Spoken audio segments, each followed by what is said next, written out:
Hi book lovers, welcome back to my channel. I'm finally back with another book recommendations video, this time all about Mafia romances.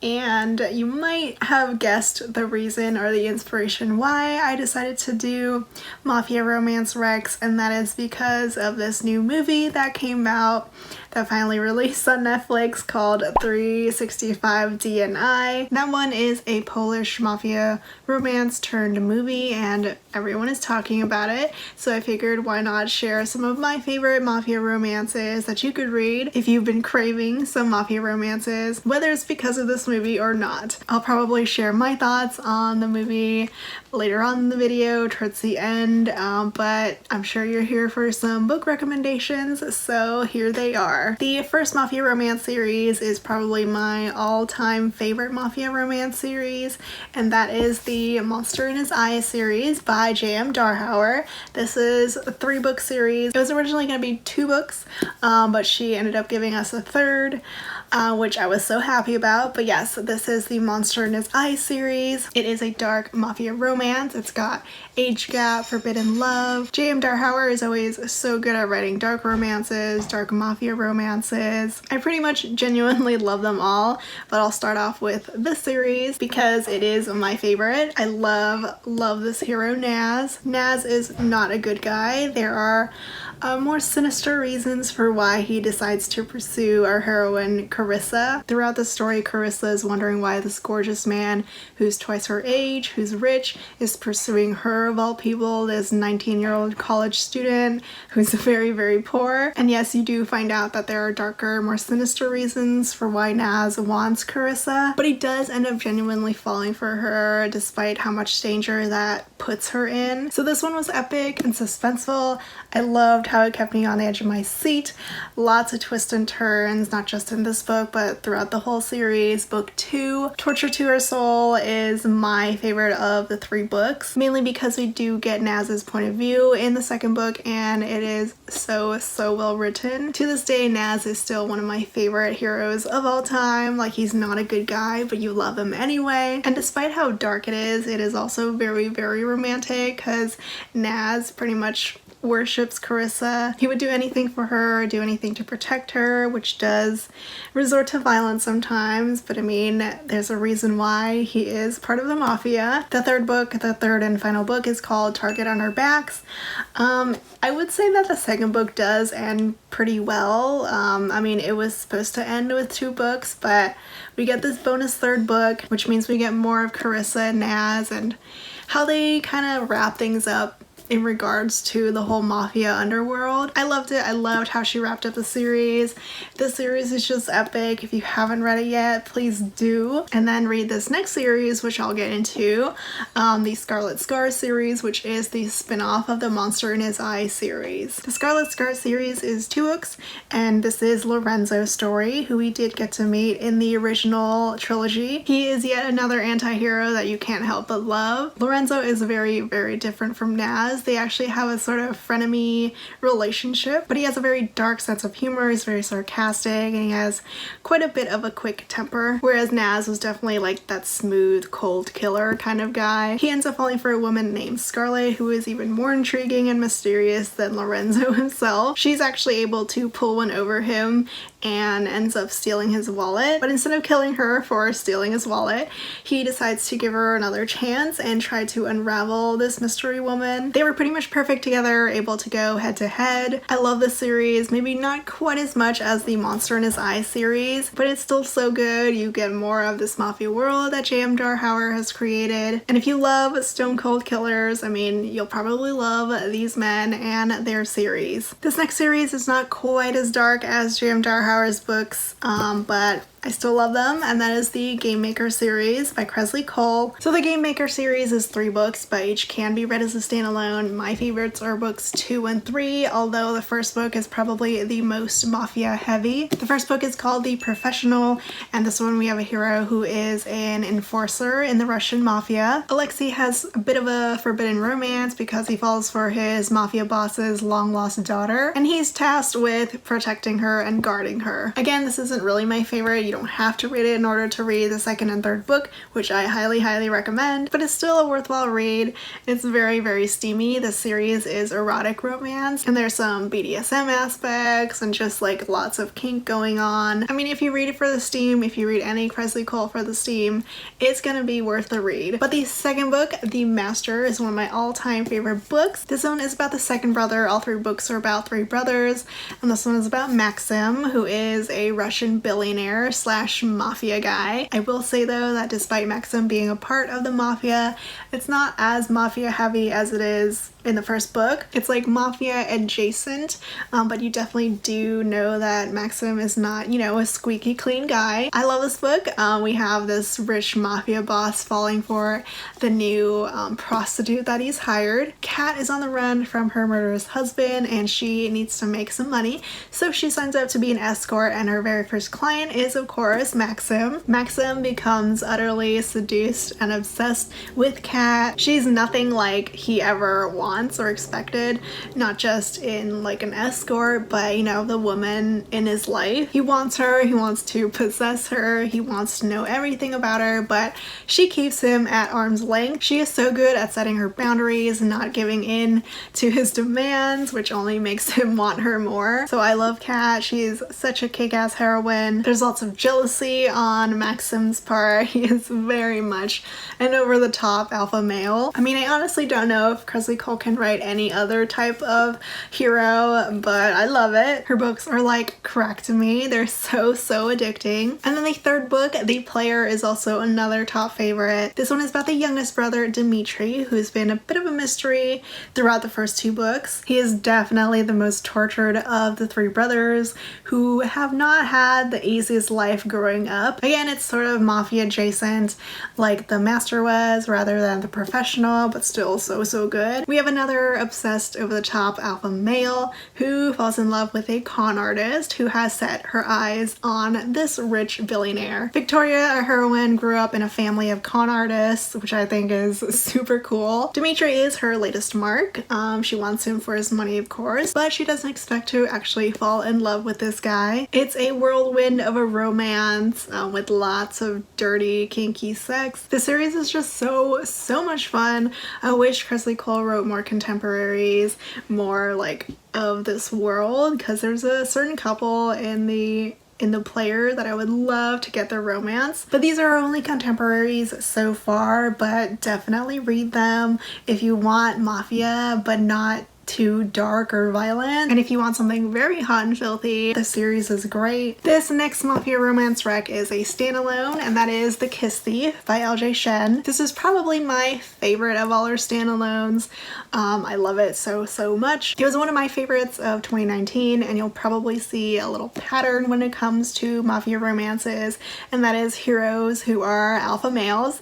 I mean, you can't really have a non-alpha male who kind of rules the underground mafia world. So all of these men, all of these heroes are very powerful in their own right, and Wolf is definitely another one to add to the list. The blurb though does kind of give a sense that it's a love triangle, but it is not, I promise. It is very obvious that Wolf is the hero. I mean, we even get his point of view in the book. This mafia romance has got an arranged marriage, a marriage of convenience, between a very young daughter of a mafia guy, and that father arranges her to marry this much older man, this senator who does dabble in the mafia. Wolf, our senator hero, actually has his own agenda. He actually wants to take down the mafia, especially Francesca's father. And because she's so young, so innocent, he expects her to be a pushover. Wolf is pretty much a crude jerk.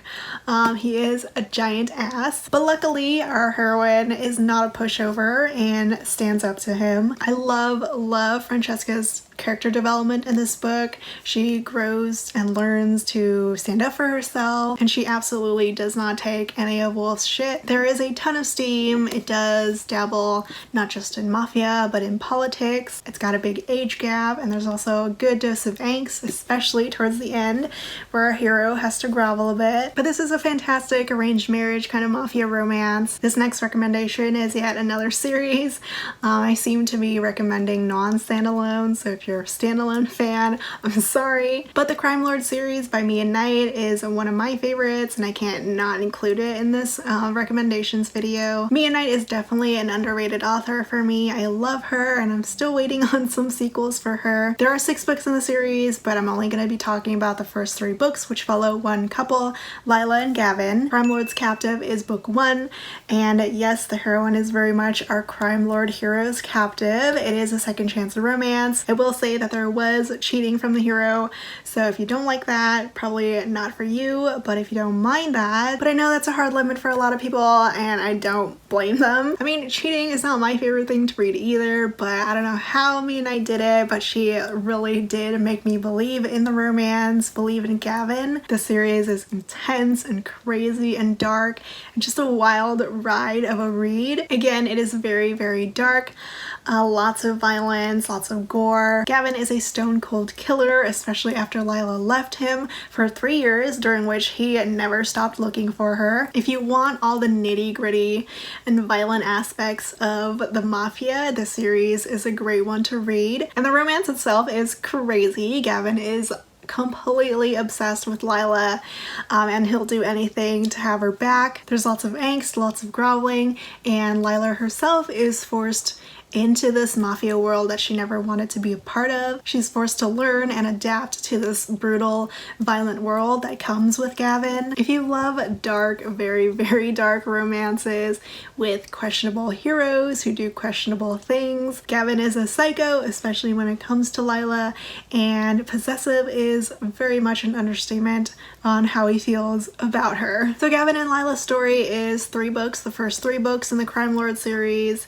They wrap it up in the 3rd book, which has a pretty epic ending, and then the next 3 books are actually about Lila's cousin. I won't really say too much about it because it's a bit of a spoiler, but she has her own love triangle thing going on.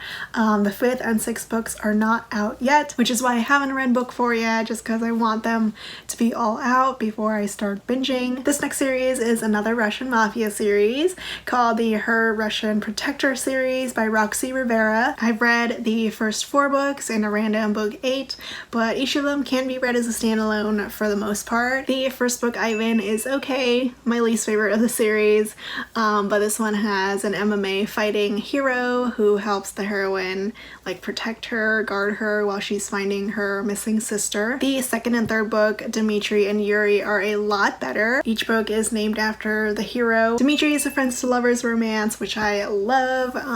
Dmitri absolutely adores his heroine and helps her delinquent brother keep out of trouble. So the whole Mafia aspect does blend into romantic suspense because there is a lot of trouble that these characters get themselves into. Yuri, the 3rd book about the 3rd hero, is also really, really good. We've got a rich billionaire, a Russian hero who just wants to give the world to the heroine, but my absolute favorite is book 4, Nikolai. This book, this couple has been hyped up in the first 3 books. I love when authors do this, and I love it even more when that book lives up to the hype and the anticipation. It doesn't always happen, but Nikolai absolutely blew me away. It's still my favorite of the series. Nikolai has got an age gap, a forbidden love, because Nikolai is the Russian boss, like the top boss. Nikolai is a lot older than Vivian, and he actually saved the heroine Vivian's life when she was younger. This romance is definitely a slow burn because there are quite a few secrets,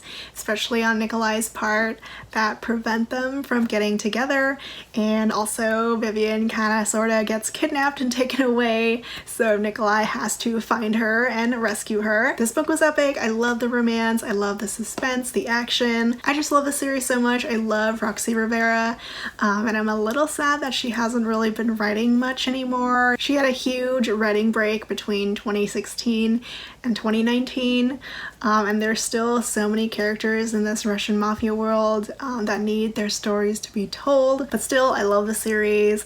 They're all standalones anyway, so it's not like there are any cliffhangers to be waiting on. And the last mafia romance that I want to mention is the Scarred Soul series by Tilly Cole. This paperback is actually a bundle of the first 2 books, Raise and Reap.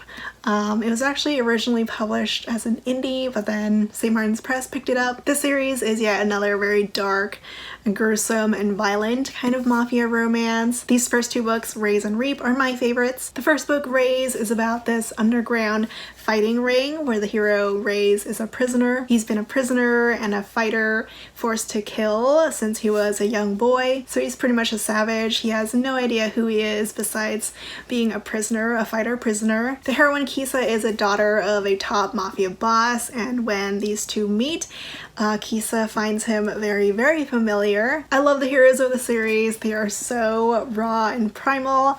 Love that. Book 2, Reap, is also amazing. We have another hero who was unwillingly forced to serve as this killing machine for this mafia boss. Again, it gets very dark and violent. The heroine comes across this killing machine of a hero when he's chained up in her basement. They are so intrigued with each other and end up falling for each other.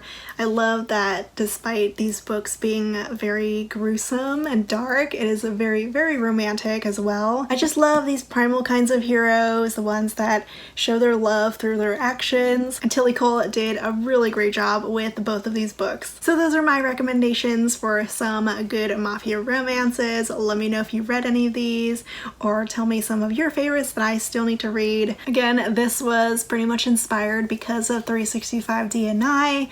I'm not sure how to pronounce DNI, so I'm just gonna keep saying DNI. If you watched the movie, let me know your thoughts. I ended up enjoying it for the most part. I mean, yes, it was still cringy, but it wasn't as bad as I expected because the only romance adaptations that I'm familiar with are like 50 Shades and Passion flicks, and those aren't exactly, you know, the best. But surprisingly, the movie was produced pretty fairly well.